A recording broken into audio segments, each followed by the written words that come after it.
রূপগঞ্জের Purbachal ৩০০ fit সড়কে private কারের সাথে মোটরসাইকেলের সংঘর্ষে রিফাত এবং সাব্বির নামে দুই কলেজ ছাত্র নিহত হয়েছেন।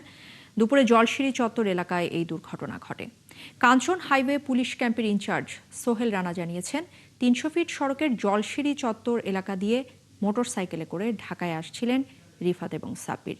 এ সময় দ্রুত গতির মোটরসাইকেলটি নিয়ন্ত্রণ হারিয়ে ফেললে প্রাইভেট কারের সাথে সংঘর্ষ হয়। এতে সড়কে ছিটকে পড়ে গুরুতর আহত হন তারা, আর দ্রুত তাদের কুর্মিটোলা জেনারেল হাসপাতালে নেওয়া হয়।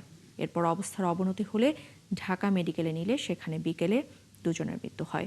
নিহতদের বাড়ি ব্রাহ্মণবাড়িয়ার বাঞ্ছারামপুর থানার শেকেরকান্তি গ্রামে। আর রিফাত বাঞ্ছারামপুর পলিটেকনিক ইনস্টিটিউটের ২য় বর্ষের শিক্ষার্থী ছিল এবং Sabbir Khilgaon government colony school and কলেজের একাদশ শ্রেণীতে পড়ত।